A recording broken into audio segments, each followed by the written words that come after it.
clankers. Fucking clankers.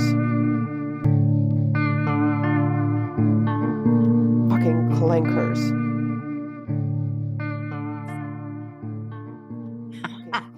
We were just talking about Jen's escape plan from her basement. Yeah, it's right there. That's my window of egress. Egress? Yeah. Egress.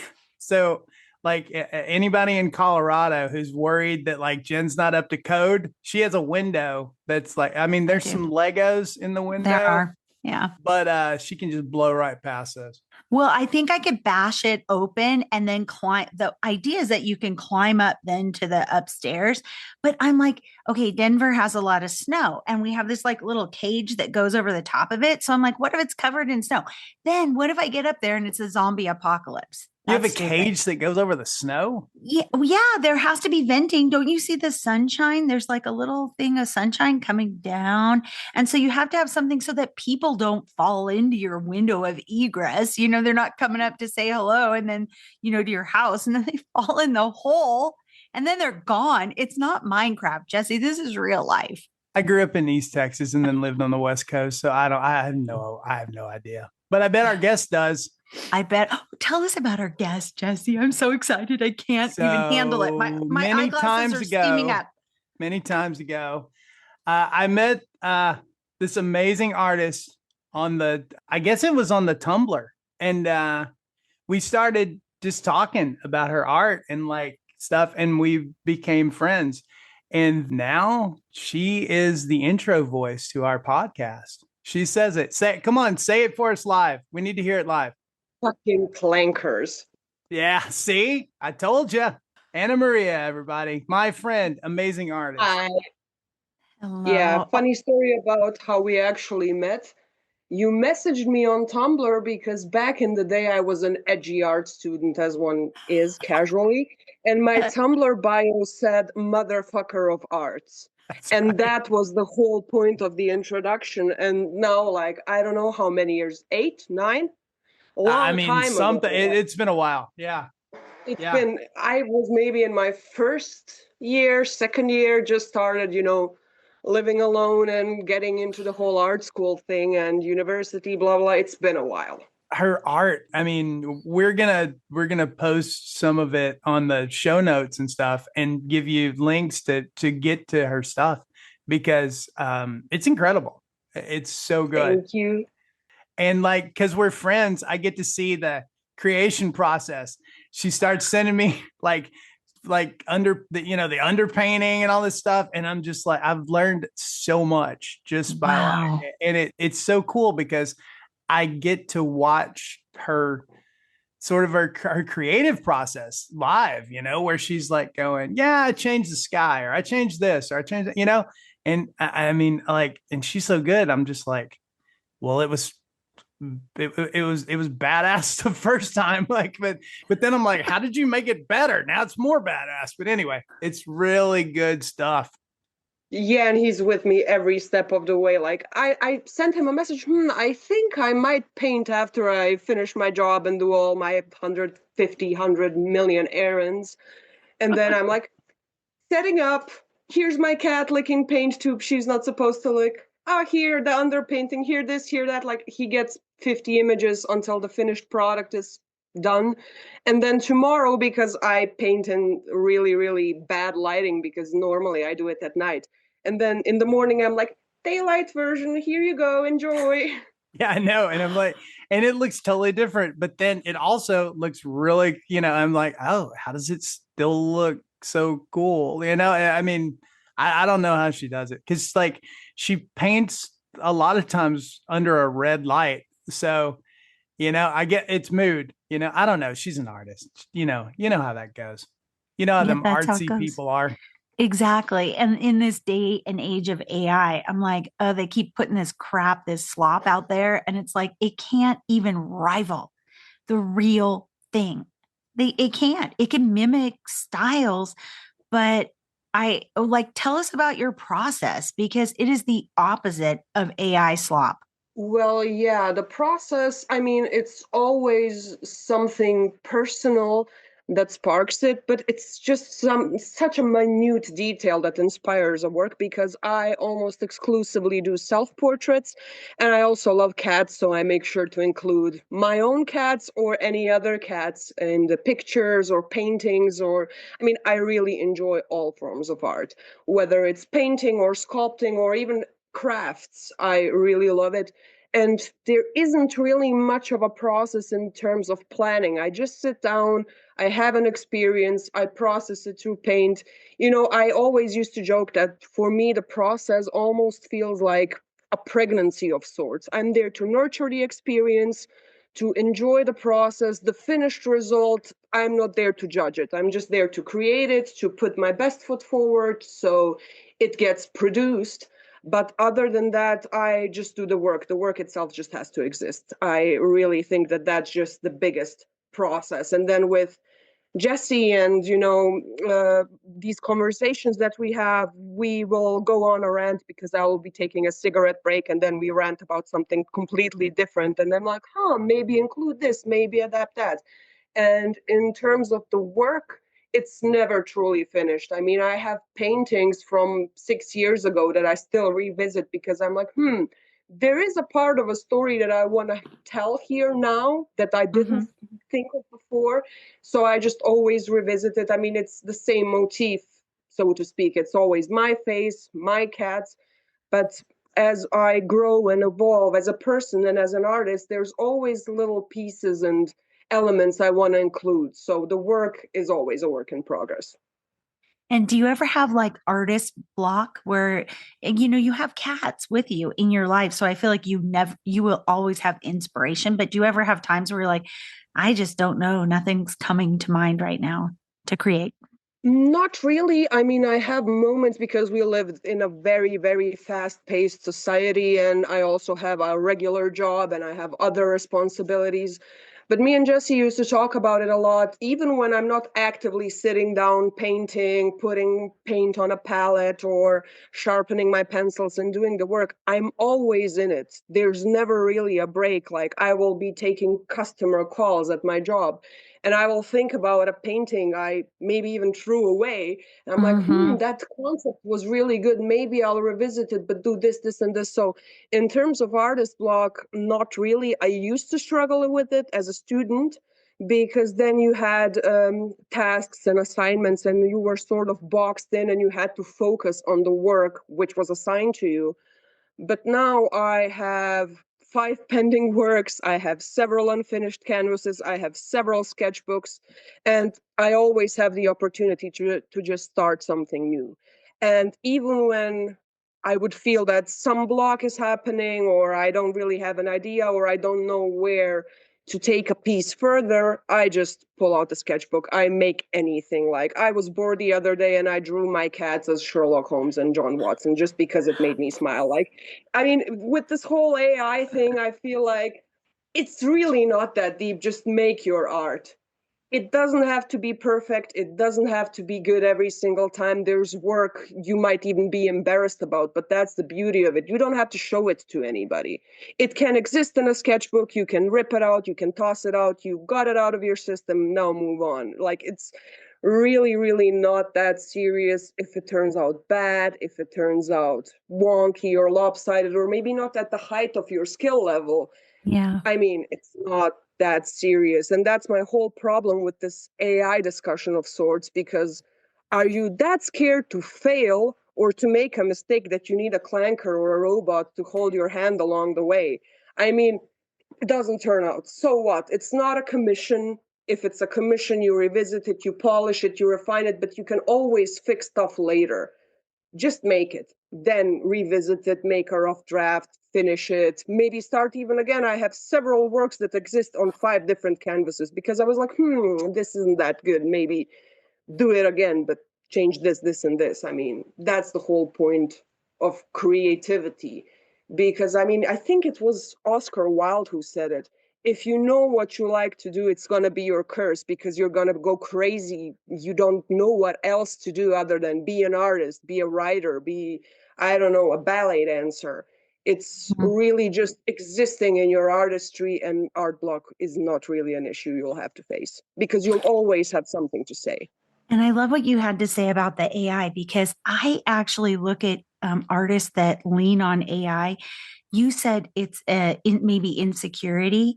I was like laziness. I think I'm kind of meaner, and I think it's just laziness. And it is insecurity at its root, because it's maybe the AI slot bot can make this better than me, or finish this chapter better than I can. And I feel like as a writer, all the times that I like extracted something, I said, this doesn't feel right to the character. I pulled it out. I put it in a Word doc somewhere so it existed. I could always go back to it. But I walked around the block, and then there's like this channeling that happens. And it's like, of course, that's what the character is doing. Or sometimes it wasn't even that quick. It would be in my dream. And then I would wake up the next morning with that idea, and I'd write it down as fast as I could. And this AI thing is such instant gratification. There's no process behind it. There's no elegance to it. There's no artistry, obviously. It's just this like crude machine guessing what the next words should be, what is expected. And the thing that's the best and most compelling art is when it's unexpected, but it's perfect for what your idea was that you didn't even realize until you're done with it. Absolutely. And I mean, I'm also really, really mean about it. I just didn't want to get mean in the first 15 minutes of the podcast. We've had plenty of discussions where we've been really mean. I mean, for me, use of AI doesn't matter what it's for. I mean, it could hypothetically, in theory, with its intention, it could be a useful tool to lean on, not use, not give artists credit rights. No, it could be useful. Mm-hmm. But the thing where I see it used today and the way we use it, it's just a lack of intelligence. Like, I'm sorry, if it was, organizing data or doing something that a human has less of an ability to focus on for long periods of time, yes. Like a translator, okay, sure, fine. But in art, I mean, art is such a human experience.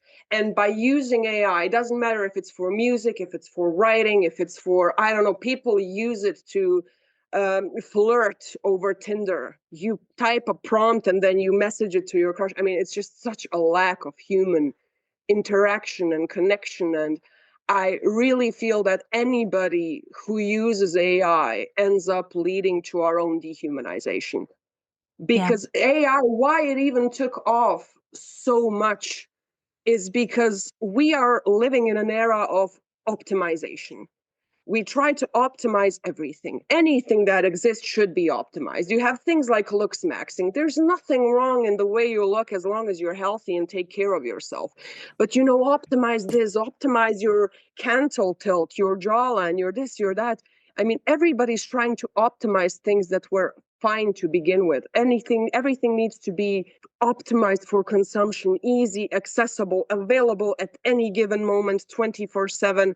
And under this, it's counterproductive. I mean, it's diluting the human experience first and foremost. And now everything is either Kafkaesque in the way that it's obnoxiously pretentious, or it's completely shallow and void of human substance. And I really, really think that anybody who uses AI, it's lazy, it's insecure, but it's also really, really malicious. Because now, whenever I see something, I am an artist. I have artistry experience. I'm an art teacher also. I have a bachelor's degree in painting. I know my stuff, but now I have to really zoom into the picture. And even then, unless I see credits and the medium it's done in and a biography of the artist, I'm like, what if it's glossed over with AI? What if AI gave it the final polish? I mean, it's ridiculous. It's a useless tool that's just gonna mess us up in the long run. Are you using it at all, like to teach your students? I was just wondering, like, so I have a daughter that's in a master's program in graduate school, And she said that they will use it basically to exploit the fact that it has such huge holes in teaching. And she's instructional technology design.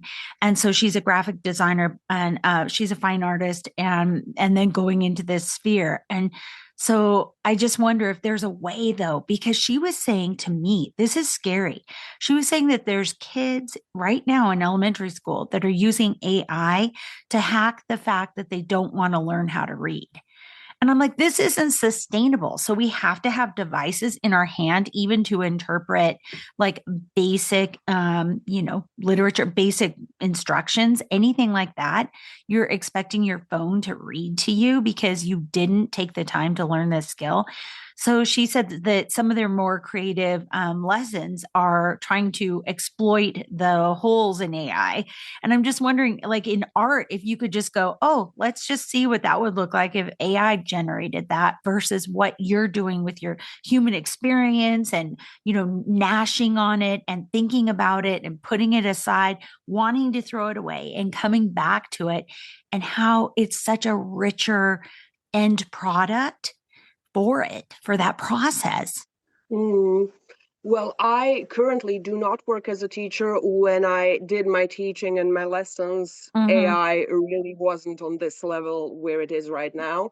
Back Yeah. in the day, the closest equivalent you had it was tracing. You see something on Pinterest, you trace it, you modify it. I mean, it's basically the same thing, but you're still borrowing from a human and doing it yourself. That's so Now, true. yeah, I mean, now I work a customer service job for an insurance company, and my company actually implements AI in certain ways, and I boycott it at any given opportunity.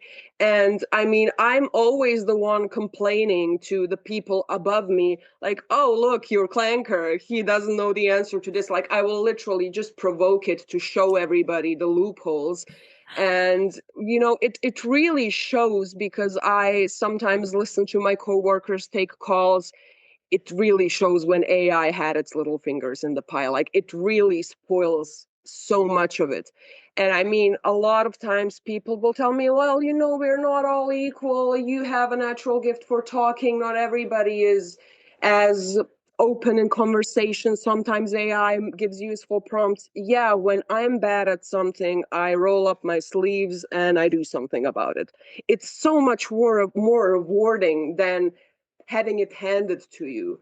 I mean, I want to be involved in all of my life. Like, that's the main thing about me. I want to be present. I want to be involved. I want to decide. I want to create. I want to contribute. Why would I hand it over to someone or something? Something. I mean, I really don't use it. I mean, I had a lot of times where I've broken up friendships because somebody from my friend group would take a picture I painted and feed it into some AI sculpt generator. And they were like, oh, I wanted to see what it would look like if your hair was, blonde instead of red.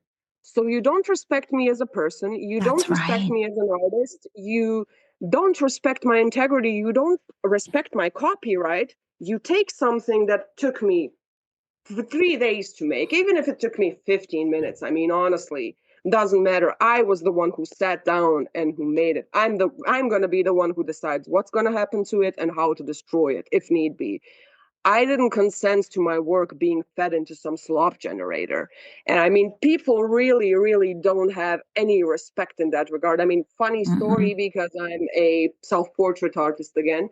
Back in the day when AI really wasn't a thing, and I would post my artwork, whether it was Facebook or Instagram or Tumblr.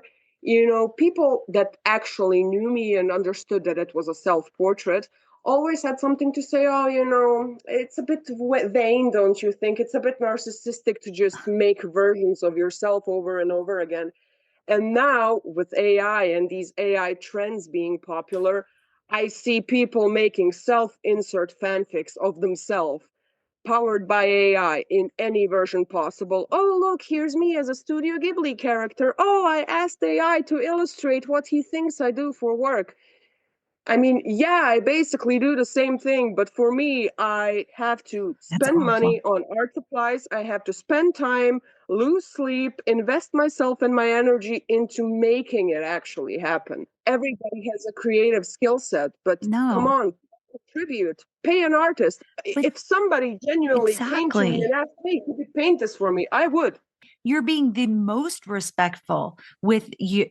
You own your own self. You own your own body, your voice, your images, the things that you create. And the thing is, when people are saying that to you, they actually are showing you who they are, as you're saying. They are showing you that they don't have respect for all of the things that are actually yours, but you, in even what you're creating, it's like you're consenting to do this yourself as an artist. And all of this stuff, other stuff has been non-consensual. And it's disgusting. Like, I know my book, Jesse, your book probably trained AI too. And I never Yeah, signed it off on did. that. It Yeah. did. And I have 4 books that were just eaten by the AI bot machine, the clankers. And I never consented to that. Now, as a podcaster, I can say, no, AI cannot use the transcript for my podcast to train itself. But you're being the most respectful and thoughtful about that, because what do you own? Yourself and everything about yourself and what you create. And also, people that, like, that's a boundary, and you're setting a boundary, and people that react to your boundaries, it's always very telling, isn't it? It's like, That's okay, a goodbye. that's a new that's a concept though that they're trying to actively take away from us though, is You're the right. ownership of self. I Yes, mean they are. they want that to go away, and Yeah. they're doing it in this sort of covert way, like you were just talking about, like, oh, make me a Studio Ghibli or whatever, but they don't, they want to kill the idea that you own yourself. And You are that's 100% right with that. And then that's the other thing we're is, like, training a whole generation of kids or whatever, like you just said, like I don't to want to not have read. boundaries. Yeah, Like, it's weird to and I have don't have personal bound. Yeah, I boundaries. don't want to have boundaries. But And then also, I was specifically was just reading about the Studio Ghibli thing. Every time they've had one of those things of, like, tell your 10 years ago self something positive in a video, you're a willful idiot, because they were using that as a tool to get more people to use these AI tools. Studio Ghibli, it got more people to go, oh, well, maybe I'll just do a month of it. Was it Deep AI that was doing that? I can't remember yeah, the vehicle, or Chat GPT, but it made these people into willful idiots. And they were like, look, we signed up 1 million people because they wanted to make their faces into a Studio it was your Ghibli. buddy at Chat GPT that did it. My Yeah. demon. Oh Yeah, my God. it was that demon that ran that. But I mean, That I banish every single night. they're literally stealing your face when they do that. When you put your face into like all those Snapchat filters and all that bullshit back in the day, Yeah. they're just throwing you in a database of like, here's what so and so looks like, Mhm. and that's fucked up. Yeah, it is fucked up. Fucking clankers. Fucking clankers. No, I mean, it's not even, I mean, I could understand when people do it to themselves. In my language, we have a saying, it goes basically, they fell on their own, they killed themselves on their own. It's their choice, do whatever you want.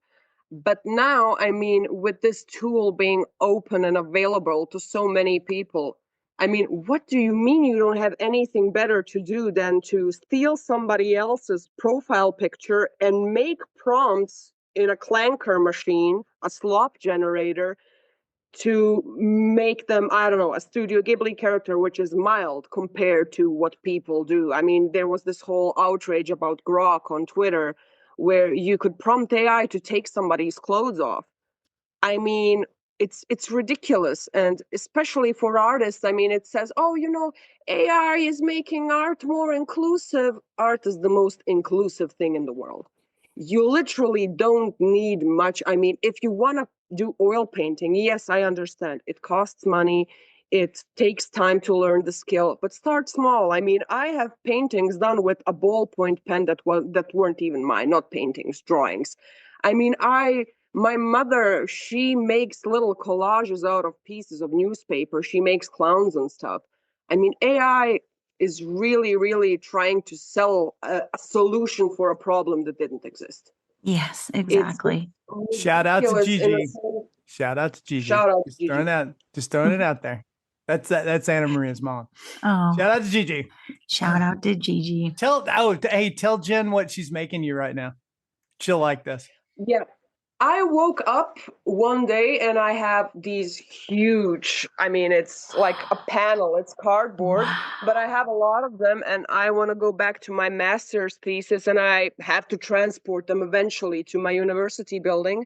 And I mean, it's cardboard, it's flimsy to carry, it's pretty heavy. So I'm like, Mom, can you make me the world's largest tote bag?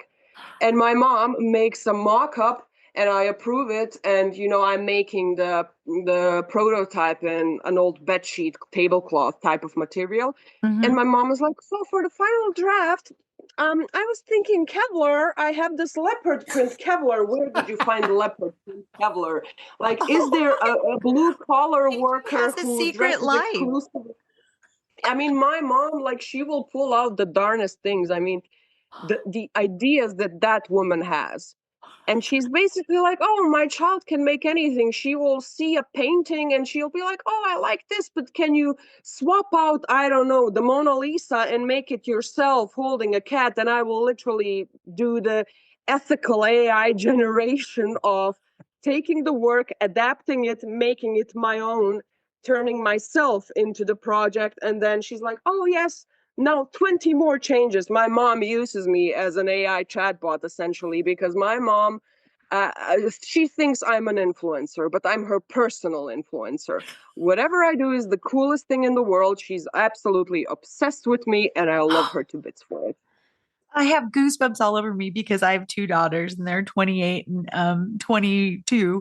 And that's how I feel about them too. The things that they do. I always tell them, if you're going to be a serial killer, I'm going to brag about you and go, you're the best serial killer there's ever been. Absolutely. And that's how a mom should be. My mom's the same way. Jen, if you need to get your hands on some leopard print Kevlar, we got to hook up. Dude, I feel like that would have helped a lot of serial killer victims in the 70s, especially. I'm thinking of the Hillside Strangler right now. And it's like that Kevlar leopard skin would have been a lifesaver. I mean, it would have been, it would have been fashion conscious. Right. I mean, nobody would have known. Exactly. Oh my God. Your mom sounds like a goddess. She's the best. I mean, she's this tiny, tiny lady. People don't think we're related most of the time because my face, all my dad. She had nothing to do with it. But she's she had hilarious. A little bit to do with it. She pushed it through the birth canal. I mean, pushed is an understatement. My birth lasted, I don't know how many, almost 3 days. It was like 49 something hours. And whenever I'm having a tough time or a bad day, my mom will be like, I did not sit in labor for 49 hours for you to disrespect yourself like that. I mean, the elders in Tuzla still talk about it to this day. Absolutely. It was a miraculous day. And then, so I mean, I don't know which cartoon it was from. I think it was Phineas and Ferb. Yeah. Where Dr. Doofenshmirtz, the main villain, tells his origin story. And it's like, it started the day I was born. Both of my parents failed to show up. In my case, my dad forgot about me at the hospital. They almost surrendered me and my mom to social workers. Big guy forgot. Overslept or something. I forgot about his origin story. That was what was it? Say it again. Doofenshmirtz. Dr. Doofenshmirtz. That's the name. Do you not know? Have you not watched Phineas and Ferb? I saw a hedge at Epcot that was cut like Phineas and Ferb. That's as much as I know about. That's it. Oh my God, the theme song is fantastic. I feel like that would make a really good ringtone, Jesse. I'm more of I'm a Pinky and the Brain man. Yeah, I know. Myself, I'm Pinky and the Brain too. I'm same here. Hey, Anna Maria, what is that? What's that cartoon that you're obsessed with right now? Has Been Hotel, it's called, but I'm not really obsessed with it right now. The fandom got weird as hell. But Do you know what that that one is? with No. the Tell one me with the about it. cat that I sent you, who's like, oh, Jambalaya, the one character. I mean, it's a fun cartoon. I supported it because the artist originated on Twitter, and then her artwork was used on the show. And I mean, it's my sort of dark humor-esque, but the fandom crazy. Like the fandom drove me away. It's Wait, people are doing too much.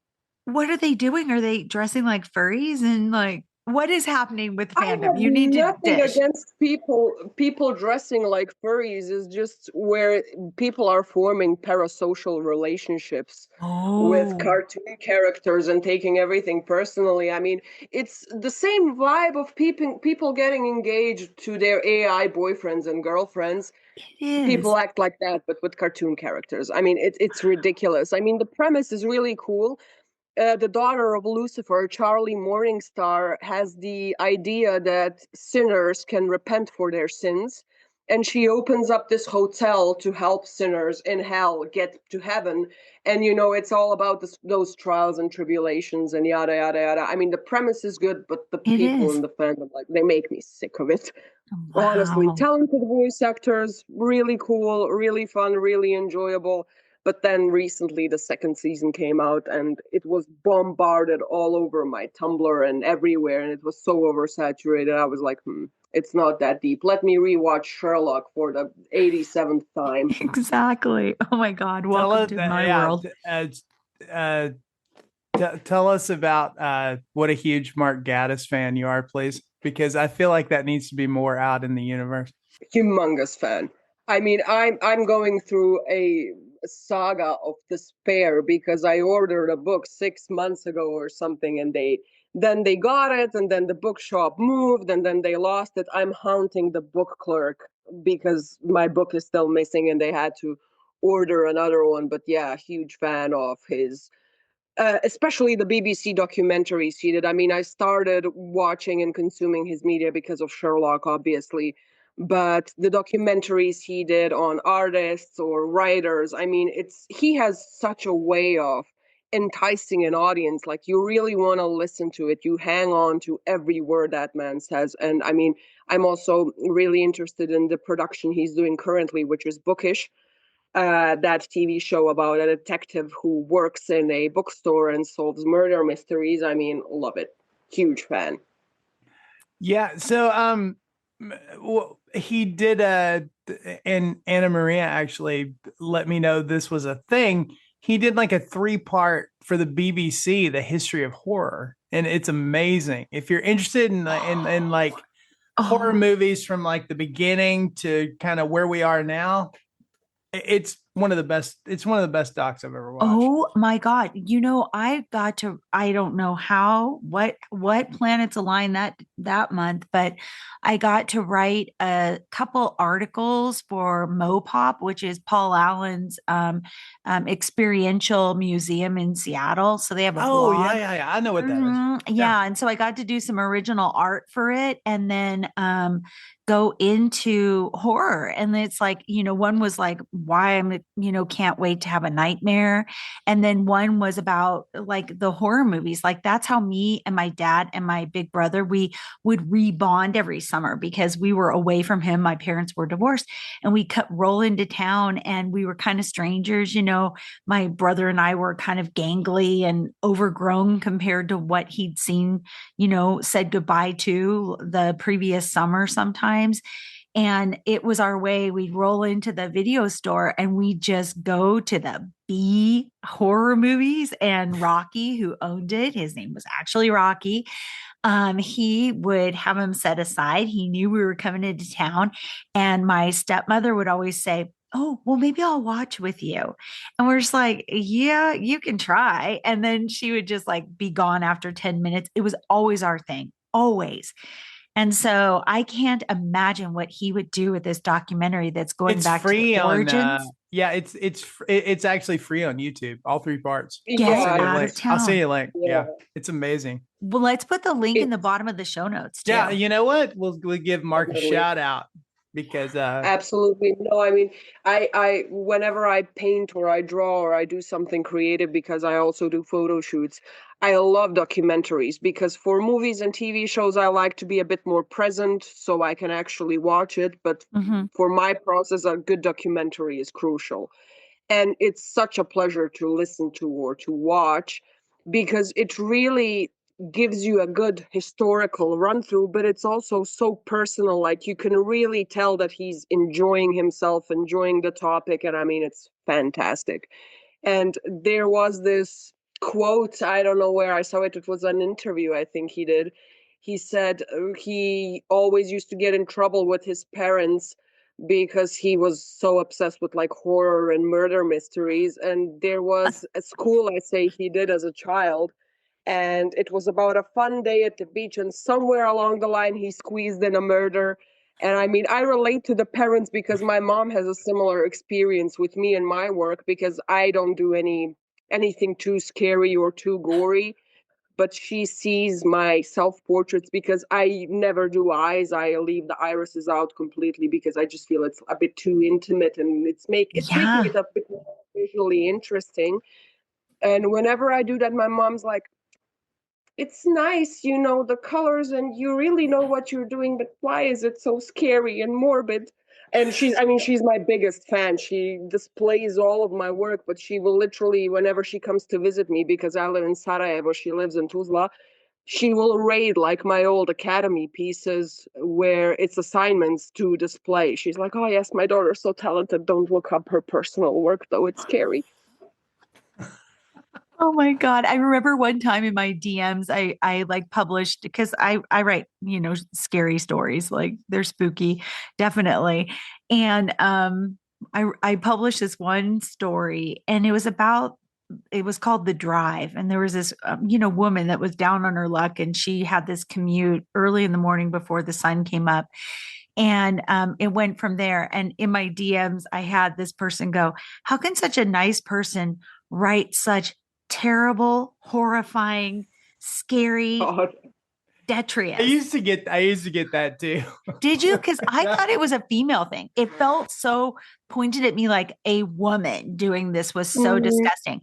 And I kept thinking, did Stephen King get these kinds of DMs? Well, back in the day he didn't, but it just to me it felt like. So I'm really glad to hear that, Jesse, because all these years I thought maybe it was because I was female, I'm AFAB, and I was kind of extra pissed about it. Can see where you would get it more, but I mean, how Billy Purgatory is mostly Yeah. it's mostly funny, that like there's a lot of funny it. and a lot of it, it's just like straight adventure. Yeah. But there are parts of it that get really, when you start getting into like vampires and stuff, like especially my main vampire character, like she will kill your ass. She does not care. She will murder you. And I remember, I mean, well, it was Tess. Tess. Tess is one of the first people that read my book before it was even published. And Tess looks at me and she goes, oh my God, I love it so much. It's so good. And then she said, now this Anastasia, this vampire, who hurt you? And I was like, she goes, who is that woman that hurt you? Where you wrote, and I go, nobody. I mean, I don't know.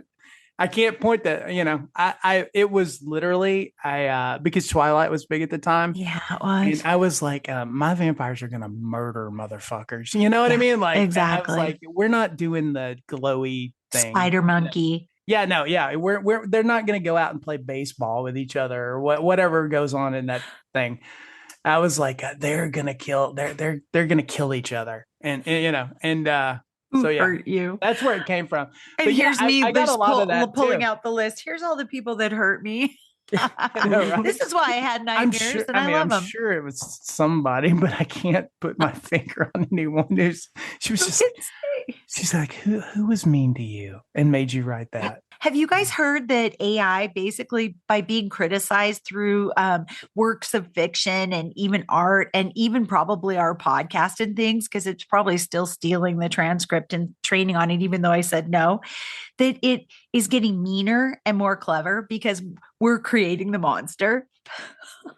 Have you heard this? Absolutely. I mean, it's going to mirror us eventually. That's the whole point of AI at first, that it's so convincing and human almost.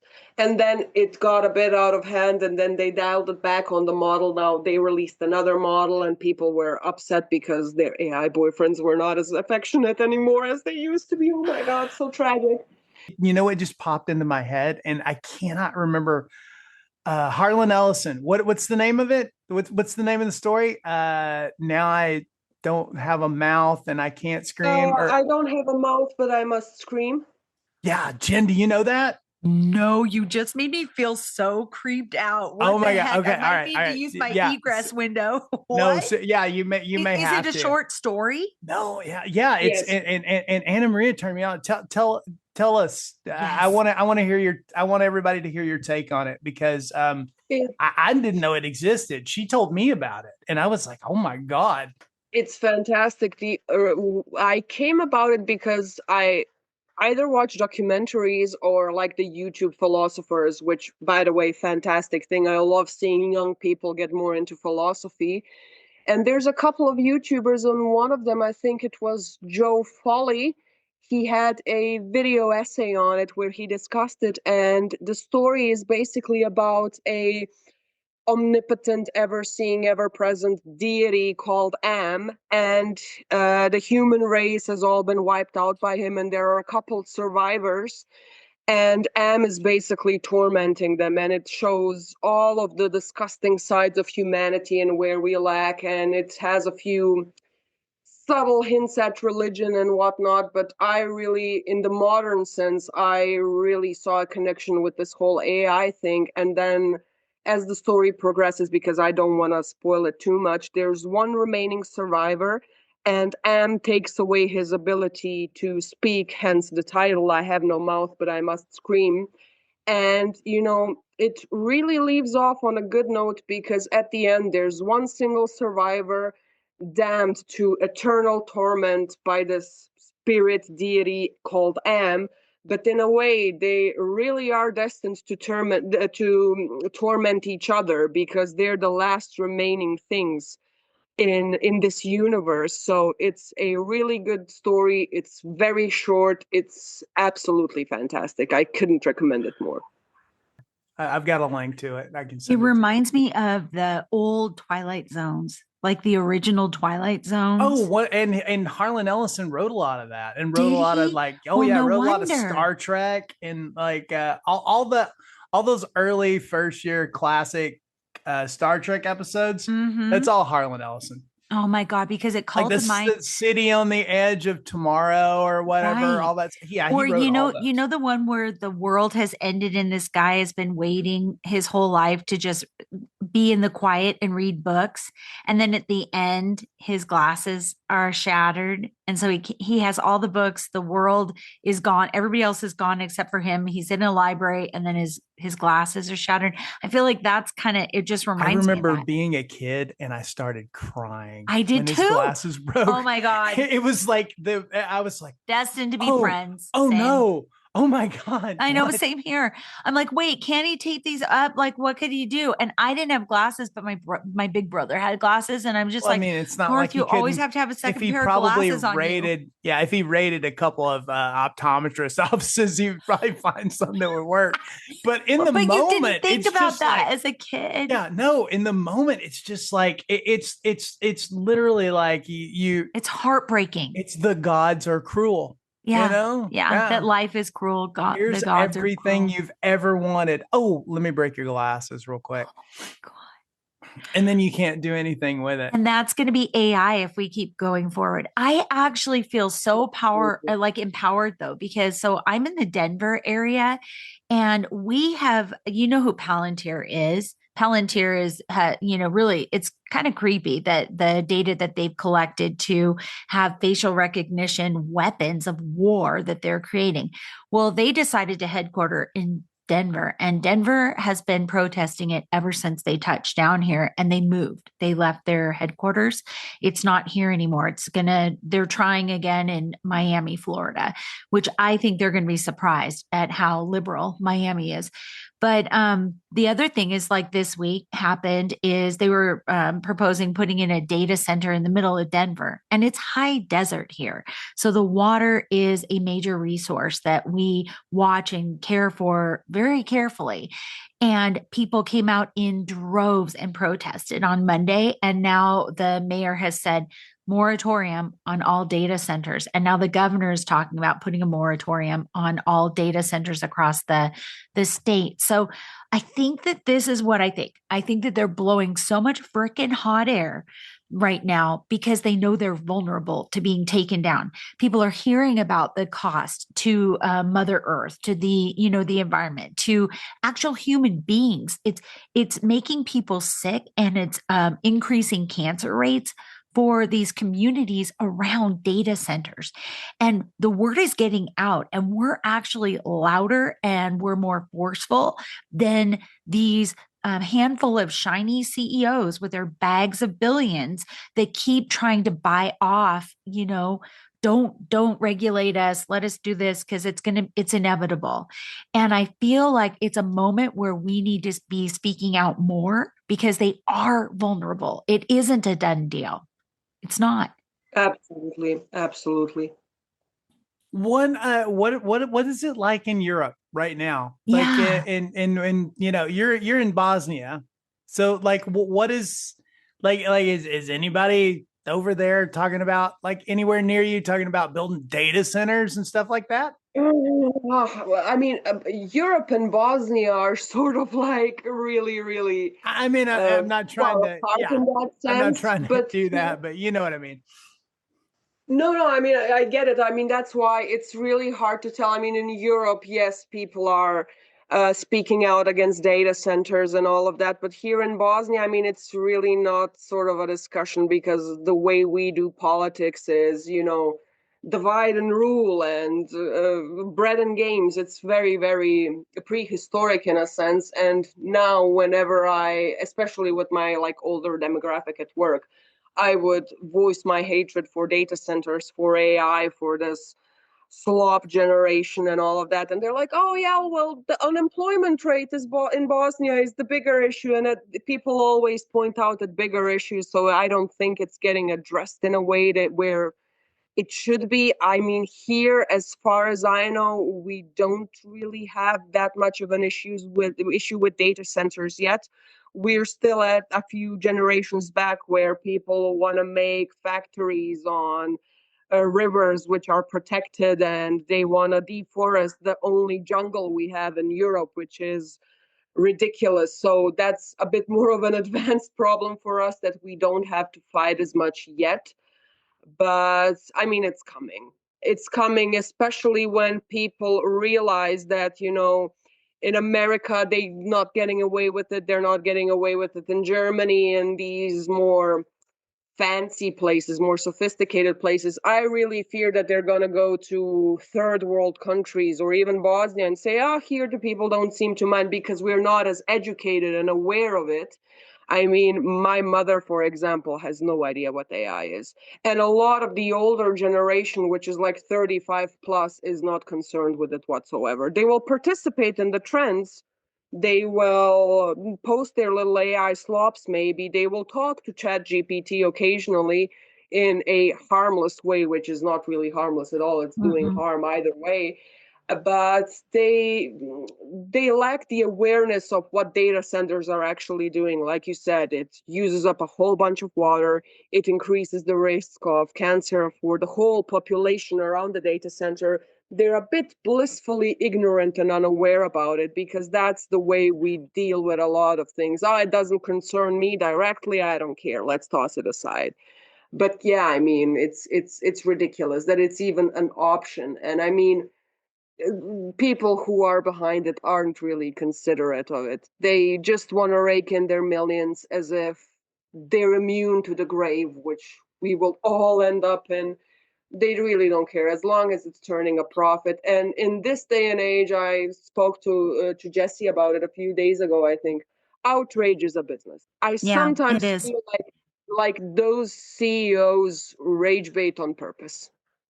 It's I mean, if you want to do that, pay a dominatrix. You have the money for it. Why do you want so much? Exactly. Right? Just make that a private thing, okay? Yeah, I mean, people are like, don't king shame, don't king. I king shame. Do that in private. I don't need to see the most stuff that gets posted on TikTok. I mean, it's I know. ridiculous. It's really kind of gone downhill a lot, huh? Absolutely. Like, I mean, the algorithm, I mean, it's basically designed to prey on our hunter-gatherer instincts as humans with the endless scrolling and the curation. You're always scrolling thinking, oh, the next thing I find will be immaculate. The next thing will change my life. No, it's not.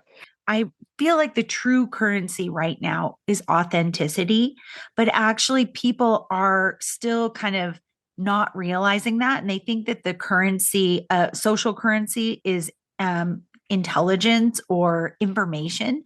And so they have to come to a conversation with something new that you don't know about. And they're hoping to hell that they find it on like TikTok or somewhere else. And it's like half of that crap I just look at and it's more than half of it is fake. And then even I think it hurts your heart too as a human being, because then you're like jaded about everything. It's like somebody will say, well, my cousin is gone missing. And I'm like, is that really true? That's my first instinct now. So then I go, oh, I need to get away from that because my human being self needs to get the fuck away from this stuff. Because where is the humanity in all this? And Absolutely. I mean, people in this day and age, I feel like we try to monetize everything. Like, I will literally do something just as a hobby, as an interest. Oh, that's really good. You should monetize it. Not everything needs to be up for sale. Not everything is meant to be monetized. And I mean, we live in a narcissistic and vain culture. Authenticity gets scrutinized until it gets popular and then it gets rewarded. And the easiest reward is being, appealing to the general masses and being appealing and lovable and marketable mostly. And that gets rewarded. And I mean, a lot of creatives try to put themselves out there as individuals. They don't get rewarded, they get discouraged. And then, it's the whole monkey seeing monkey do. Let me dilute myself and water myself down so somebody doesn't choke on it. And so I get more marketable. So I get more business deals or paid partnerships or sponsorships. I mean, I get that aspect, especially for somebody who relies on just their art or their content for an income. But I really think that we need to protect this authenticity, this individuality. Like, I never had really a desire to blend in because, I mean, that's a topic we have a lot in our conversations. If I'm like everybody else, then what's the point? yeah, Everybody exactly. who knows me is missing out on my individuality, my individual standpoint, my viewpoint. Nobody benefits from that, especially not me. Yeah. Like, I couldn't cope with that. I couldn't cope with tossing aside everything. I mean, you're basically a mirror and a reflection of all the people you've ever met, all the things you ever loved, everything you've ever experienced. And, discard all of it, put on something beige, dye your hair mousy brown and be like everybody else. Get some lip filler and BBLs. It's trendy right now. And also with the trends, I mean, I also feel that this whole trend thing, like back in the day, a trend would last a season. It would be something that you can fall back on for a longer period of time. Now we have 15 trends a day. And I also think that that's why AI is so appealing for content, because it can keep up with the trends. It can basically be done in 5 minutes if somebody really wants to put in an effort. But I feel like that's why a lot of people rely on it to stay relevant, because it's instant. You have no labor cost. You don't have to spend 15 hours on rehearsing something or polishing something. You have a finished product. The quality, irrelevant. People will like it. People will click on it. But, it's ridiculous. It seems like it's even a cheaper, it's a cheaper extension of meme culture. You know what I mean? Absolutely. It's like which okay, we all like memes. Memes are fun. Okay. But like with the AI thing, it's you're making sloppier memes or quicker, I mean, Absolutely. that don't even make any sense, It's because like the creation of memes is you're taking basically a thing that from something cultural that everyone almost universally recognizes, and like putting a little funny spin on it. But this thing's just creating like, I mean, I remember the last time, and this shit hadn't even gotten way out of control yet. I remember the last time I looked at Facebook and tried to scroll that fucking feed. Oh my God. It's like pigs, with wings flying out of slot machines and into, and rainbow sprinkle bullshit and dolphins going everywhere and like with chainsaws and raccoons. It was nuts. And I was like, who's being entertained by this? Boomers in the comments, especially if it's a meme involving Jesus. It's always the poor baby boomers who lack the awareness of AI. And I remember I used to show it to you before we both deleted Facebook and abandoned ship. I know. It was basically some AI generated slop of a kid in Africa. He has no arms, no legs, and supposedly he made a sand Jesus. And all the boomers were like, oh, amen. Such a devoted young boy. I mean, the boomers are entertained for days because, I mean, in this culture, we're very much desensitized to quality. It's all about quantity. Doesn't matter if it's badly produced or if it doesn't make sense. As long as there's no short supply of Jesus memes and fake news, we'll be fine. Quality, who cares? Well, yeah, I mean that God bless them. That group that's basically me and Jen's parents. They were taught that like if you saw it on TV or you see it in the newspaper, that shit's real. Yeah. In the same way they were taught that like if any fucking doctor tells them anything, it's like the gospel. Yeah, it's like that they just brought the tablets down off the mountain, and it's the his prescription is like chiseled into the but also what's so funny about it to me is that same group were the ones who, when the internet was a new thing, were telling us that like stay off that internet because like you don't know who those people are out there. You can't trust anybody. This is the same group that told us that like that like playing Dungeons and Dragons was gonna like demons were gonna get into portals. Our head. We were gonna open a portal. We were gonna be possessed. And I'm like, I'm just like, I remember I had to tell I told my mom one time, I was like, me and my friends are all fucking nerds. You know what I mean? It's like. Like if girls would talk to us, like we wouldn't be hanging out on the weekends playing Dungeons and Dragons with each other. Yeah, but but it's like, So I feel like that generation is getting, they're dying off like physically. I'm not wishing them ill will, but it's just a factor, and they're dying off. And I think that my daughters, they had a different experience. They were raised right by Microsoft headquarters, by Nintendo US headquarters. I mean, we were in the middle of it, right? It's like Silicon Valley, but in Seattle area.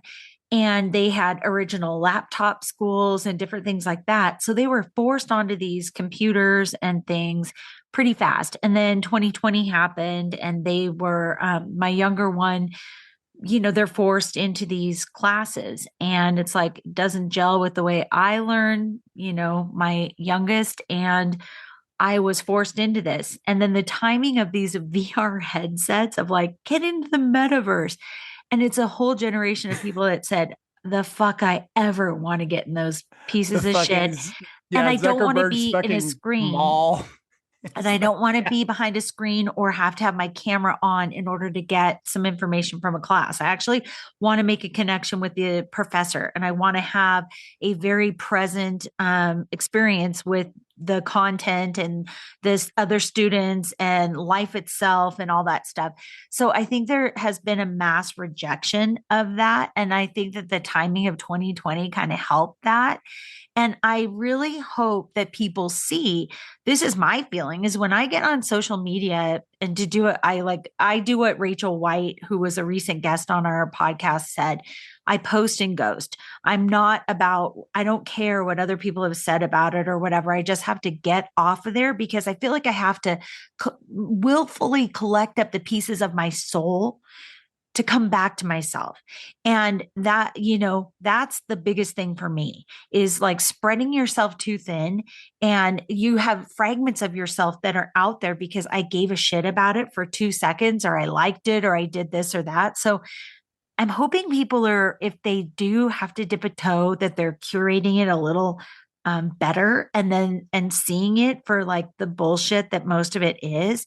And maybe it's almost like a Ouija board or a portal where you have to just close it up and pull your energy back to you and give back the energy that was other people's, because it's fucking draining. I wish I didn't have to do it at all, but I do a little bit. Your daughters and Anna Maria are they're the same generation. Yeah. You know what I mean? So it's like, they're not falling for that bullshit. That's right. That's what gives me such heart. I'm like, just give you guys the wheel. But just take over everything. They grew up with it. Yeah. You know and it was force fed, like in a sense. Like they give me hope, because also your generation, I feel like, Anna Maria, was the generation of like, there is no privacy, but that's okay because you're all in a big pool of a billion people. So it doesn't matter. We can't pick you out of that big pool of data. And it's like, you're supposed to be immune to it. It goes back to what we were talking about earlier about we're supposed to be, just giving consent without, it's weird to not give consent or to push back or to turn off AI when you're doing a search or whatever. And I feel like your generation is figuring it out in hyperspeed, and the rest of us just need to catch up with that. Absolutely. I mean, my growing up experience was a bit different because with the whole computer thing, I mean, when I was growing up in my circles, I didn't have access to a computer till I was about 9 years old, which was in 2009, which was pretty late for global standards. But that was also due to the fact that we raise our kids very, very differently. The iPad generation is only now starting to become a problem in Bosnia, for example. I know it's been going on for like, I don't know, the last 8 years maybe, but only now am I seeing it in my country. But I also had a father who was very, very paranoid because he was an inspector. He worked with a lot of crime divisions, cybercrime, everything. And he was very paranoid about my online presence. Not in a way where he didn't give me space or privacy. He was always just educating me on it. I remember, I mean, I was a kid. I made a Facebook profile. And I don't know, I put a profile picture up with which wasn't me, and I thought I was doing a good job. And I don't know, I think it was Adele. Adele was maybe big back in the day, and I just posted that. And my father literally logged into my Facebook account, deleted my profile picture, and gave me a 3-hour lecture on how that's identity theft and how I should not be doing that. Nice work. Mean, my parents were very, very intense and integrated in that sort of thing. So I was always hyper aware of the other side of things. And I really never had the desire to share that much of my life. I mean, for me, I take pictures, I keep them, I share them with my friends. Like, see, like my cats can't do anything without Jesse knowing about it. I show it to everybody. But I really never had the desire to curate a social media presence in that sense. I do it to promote my work, to promote small businesses and support friends. Yes, of course, but that's the only thing I use it for. I mean, Facebook had a good concept. It was meant to help you get in touch with old friends and peers and people who moved away so you can stay connected. But now it's self-advertisement, and I really do believe in the idea that you should romanticize your everyday life. But nowadays, the way I see it done, everything is sanitized, everything is curated, everything is polished, everything's for an audience, you know. I Mhm. have a lot of friends, some of them are even in the influencing space a little bit. And, you know, whenever we go out, I would just take a picture and they would be like, no, no, put the mug here, curate it like it's really some huge, tremendous occasion, an Instagram story, which is going to expire for 24 hours and nobody's really going to care about it. I mean, it's very different. There's depending on where you are, where you're coming from, your level of education, you perceive social media very differently. But as you said, my generation is really pushing back on it now. And I also have a lot of friends and coworkers who are deleting their social media presence because they don't want to consent to their private life always being open for review and for Yeah. spectatorship.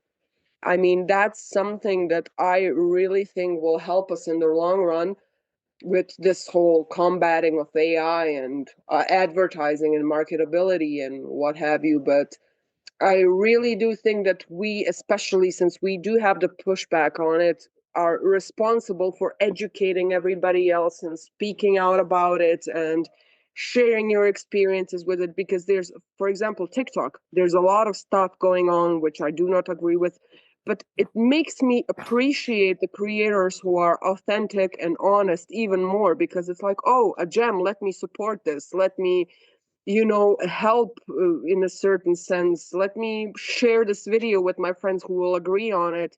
I mean, Jesse's not on TikTok, but I will literally like send him a screenshot. Hey, look, cool. It's really up to the people who are on the same page. I mean, even with artists, to speak out and sort of join forces to put a good word out for what really does matter, to call out bad things when we see it, because I mean, what you're not changing, you're essentially choosing. That's That's right. my biggest takeaway with it. If you're not doing something about it, you don't really have a right to complain about it. Because if you're just going to shrug shoulders and say, oh, it doesn't affect me, oh, it doesn't matter, it's not my problem, you're choosing it. You're basically aiding in the uphold of this system and this regime and these values, which are completely lost. Yeah, they really are. Jen and I didn't have a computer either until we were 9, but it was a fucking Atari. That's what we It's So gigantic. yeah, Yeah, it was gigantic. that was kind of a different thing, but I get what Well, you're talking about. it's going to be interesting to see like 10 years from now, you know, what is happening, even 5 years from now, because I think that sometimes Yeah. there's these mega companies are stepping in it themselves, you know, like Meta has announced this thing to basically package up your loved one when they die and make them appear like they're still living and have a feed and all this stuff. And people need to understand, and I think they are understanding that means that they're aggressively grabbing your stuff now because they're doing that for you, for the loved ones that are going to be alive when you die. They're already doing that without your consent. So the sooner you can unplug from that crap, the quicker. I kind of want to just say fuck Facebook right now and get off of there. The only reason I still have it is I have this messenger thread with my dad who passed away 5 years ago. And I just feel like maybe I should just preserve it, just take a video of it. And then that would just feel so good to just say, fuck off Facebook Can't you today. just I take would some literally screenshots of screenshot it? everything and Yeah. absolutely, and put it like in an album or something. I mean, Uh-huh. that's what I would do. I would literally take it screenshot by screenshot, go Mm-hmm. somewhere, a nice mom and pop shop where they frame something and Uh-huh. maybe make a little album of it or do Yep. something with more meaning, with more substance, Yeah. something you can actually hold and interact with. It's so Mm-hmm. much That more would actually look meaningful. cool if That you would be if cool. you took that and like you took like parts that are really meaningful of you and got them framed, had them Yeah. professionally framed. Yeah. I mean, that would, there you go. Yeah. And then you can Yeah. buy. And I think so. Yeah. I That don't would. miss it. I'm just telling you guys. Yeah, I know. I I don't don't think miss I it. would miss it. I think that it would be a nice kiss off. That and Instagram, Yeah. I I don't. agree. I definitely. Anna Maria can, because we talk all. Well, we talk as much as you and I do, Jen. Yeah. But like, I'm a lot happier now that don't have short video content. Like you were talking about. Oh, it's Like, so oh, the bad. next one's gonna. The next one's gonna be what I'm looking. The next one's gonna be relevant. It's gonna Oh my teach me God. something. It's gonna. And it. I mean, I feel bad for the people because what we did was we turned over we went from a place and I mean I used to bag on blogs all the time, but whatever, but I mean that was just me bagging on blogs, but we turned over personal websites and blogs and things like that, like 2007, 2008. Yeah. Oh my God, I mean, like everybody had a blog. It was fantastic. Yeah. And like everybody was posting like really cool shit, Yeah. I mean, well, I Yeah. mean, not everybody, but you know what I mean? Yeah. There was a lot of good stuff to the Yeah. point that they had to create the RSS feed where you could feed all the blogs into one place because Yeah. you would just sit there all day going like to here, to there, to this, to that, Yeah. but we conceded the platform to places like Facebook and to places like TikTok and whatever, Yeah. we're like, okay, we're going to move all of our stuff over to X. Okay. Right. But then when something goes down, when they like, oh, hey, our new terms of service are crazy town. You know what I mean? Yeah. Yeah. Like, what are you supposed to do? Like, Anna Maria and I have been talking about this for years, and she just found a place actually that's pretty cool. But like, where does she post her art? Where do you post your art?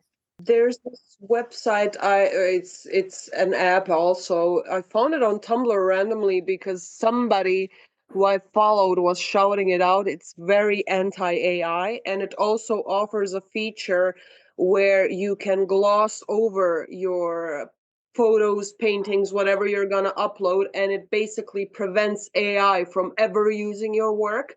And they also have very strict terms of services. I wanted to post a painting once, and the way I photographed it, it made it look like it was glowing. And it really does look like it's glowing in real life. And before I could even upload it, the app sent me a notification to remind me, if this is AI, you will get into trouble. We do not condone Wow. AI. So Cara is literally fantastic for it. And it's really really wonderful because I mean a lot of my art friends are still using things like Instagram, even though they're very much aware that it's gonna steal their work eventually. They're basically, by Yeah. posting on it, you're opening yourself up to this whole plagiarism thing that AI is gonna inevitably do. And they say, oh, but my following, not everybody's gonna download an app just because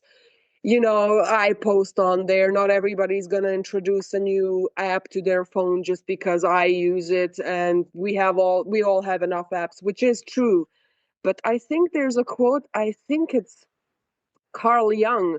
No matter how isolated you are or how lonely you feel, if you create truthfully and honestly and consciously, you will attract strangers who will be so willing to support your work. You will, I think he said something, it's not strangers, it's unknown allies.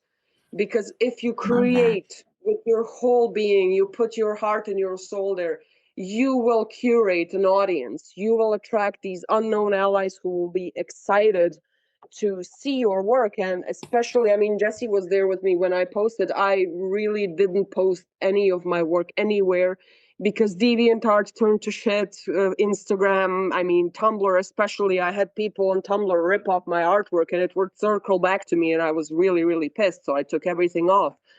And I used to only post my art on like Instagram stories for my friends. And it really, really sort of messed me up in a sense. It's my colleagues, it's people who I've always supported. And then when I post, even though the work is good, I'm never embarrassed of my work. It's very little interaction. Wow. It's almost a sort of jealousy thing and competitive nature Yeah. that started happening in these art circles right now with the whole AI thing. And then I Gross. posted onto Kara. I basically just took 5 random pictures I had of my work. I didn't even put any captions or tags. I just posted it.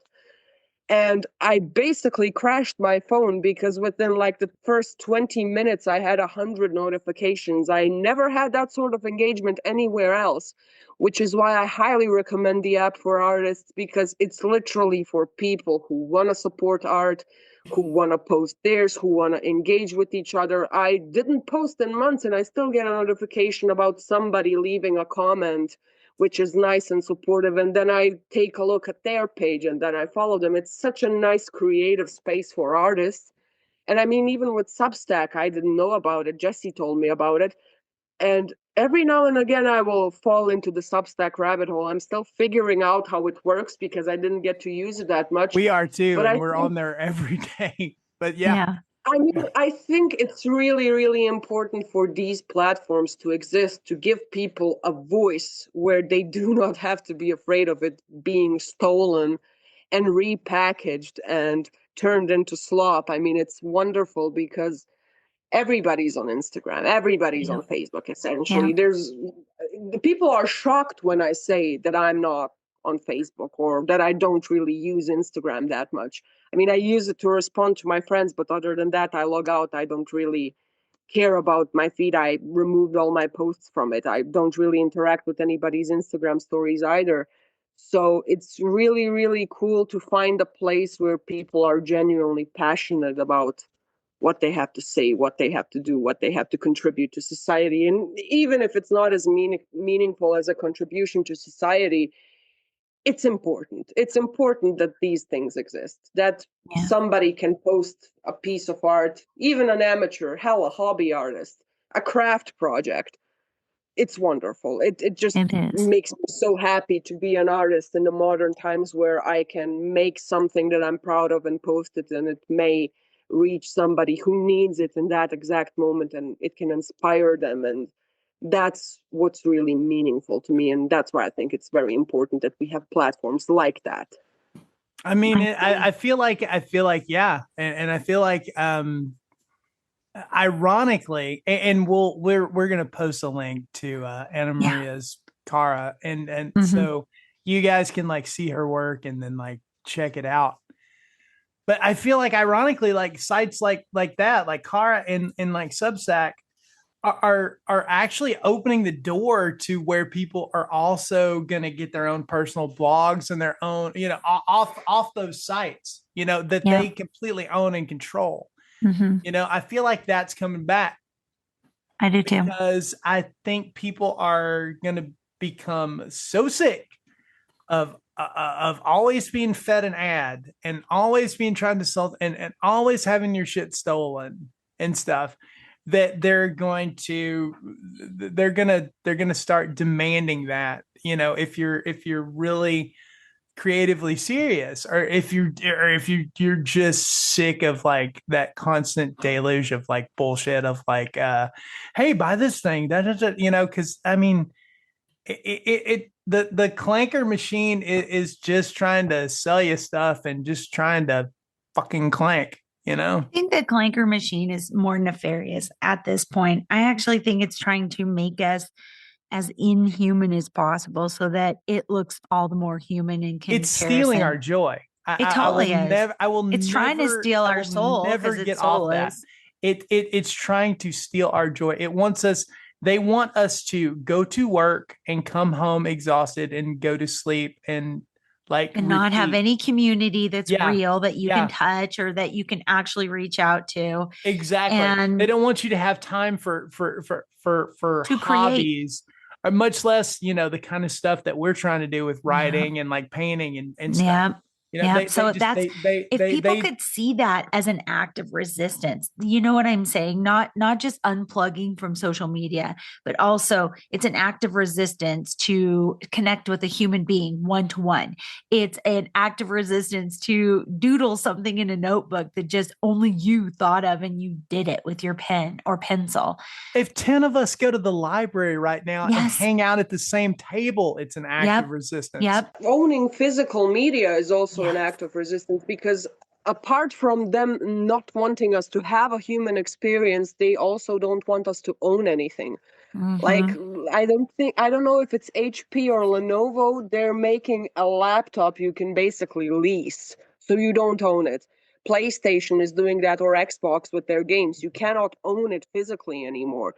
So we always talk about it with owning and collecting and preserving physical media. You're Mhm. basically, I mean, I feel like it's my responsibility as somebody who consumes a lot of it. I love to read books. I love to watch movies. When I really like something or enjoy something, I want to have it physically. It's not enough to have access to it on a streaming service, which can change the terms and conditions or use AI to polish it because it doesn't agree with their aesthetic ideals. I think that especially like owning physical media and supporting small artists is such a huge act of resistance. People told me I was crazy. You know, You were on the cutting edge. you both saw the haul I from the know. weekend. You know, I'm part of my hall is right over to the left of me right now. I know It's you also, organized in my bookshelves. Same thing. you saw it's like Your what did whole you car, the do? back of your car is filled with stuff. Why did you buy all that VHS? I mean, why not? Why For not? You know, $30, Jesse. I Oh mean, my it God. was literally the score of my career. I'm sorry. It was. It Yeah. was. I'm gonna work that. If I still had a LinkedIn, I would work that into my LinkedIn profile. It's definitely gonna be on my tombstone. Remember that time he bought all that VHS and all those DVDs for $30? Oh my Achievement. God. Anna Maria, thank you for spending time with us today. It was Thank you like for you having give me. me hope for the future. Fucking clankers. And I love your art. And we'll put links to Thank you. everything in the show notes. Is there anything else that you just feel like you want to share before we tell the clankers to fuck off one last time in our music? Yes, I actually have it noted down. I brought notes with me. Well, I told Jesse about it. I went to a philosophy lecture the other day, and I went because I was bored and because why not? Free Yeah. philosophy lecture.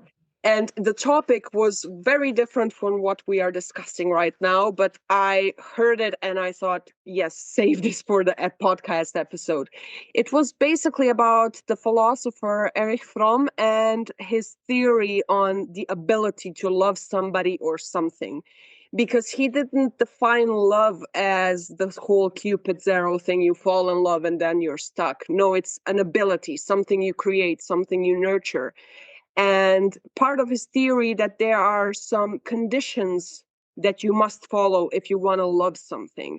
And I really thought it resonated with the whole artistry and creative process and human experience and creative experience. Doesn't matter if you're a painter, director, writer. It's wanting to do right by something, having faith in it, having patience with it, having dedication and discipline. AI takes away all of those things. So we need to hold on to these things wholeheartedly. Doesn't matter if it's loving your craft, loving your hobby, loving a person, loving a friend, romantically, platonically. Whenever there's love involved, there needs to be these five things: faith, patience, dedication, and discipline. And if we surrender that from AI, we take away our ability to love, to feel, to enjoy, to live, to breathe, to experience. And that's really the final thing I would like to say in this. Because as Jesse said, they're taking away our joy, they're taking away our whimsy, they're taking away our soul. And love is the thing that binds us all together as humans. And if we find something that we love, we really need to hold on to it because at the end, that's going to be the only thing that differentiates us from these clankers who are already trying to impersonate us. Just love feel, even if it's an uncomfortable feeling, sit with it, process it creatively, vocally, with a friend, with a pet, but keep your faith, your patience, your dedication, your discipline, because that's the only thing that's going to make a difference if it comes to a clanker uprising. Oh, that gives me goosebumps all over my body. Clanker. Yeah, the clanker, the coming clanker uprising. It is. It's I mean, 100%. I could not agree more with everything you just said.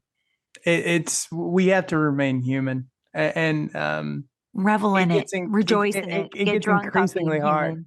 And Yes. whimsy. I can't believe it took us to this point to bring up whimsy. Yeah, and the whimsy. I'm the addict, but also just another quick quote, because I discussed it also with Jesse. The dearest ambition of a slave is not liberty but to have a slave of its own. We are slaves to this capitalist, fast-paced society that we live in. And as humans, I think we saw AI and thought, yes, this is our little dearest ambition, to have something where we can take it out, take our frustrations out. It's not about that. No. You can take your frustrations out on 10,000 ways that can actually liberate you. You don't have to rely on some robot or some evil machine to feel a sense of liberation. That all comes from within. And we may not all have the same opportunity or resources and abilities and capabilities and strengths, but we all need to look inward just for a second to see what actually brings us joy, brings us whimsy, and hold on to that. Because that's what's going to connect us with like-minded individuals and these unknown allies I mentioned previously. And that's what's going to make meaningful connections and friendships where we least expect them. And that's the thing we need to strive for. I love that. I think that's the perfect last word. What do you think, Jesse? Oh, I mean, thank you for your friendship. Thank you. And thank you for doing this. I mean, this was a great talk. It was fantastic. Fucking clankers. Fucking clankers. Fucking clankers.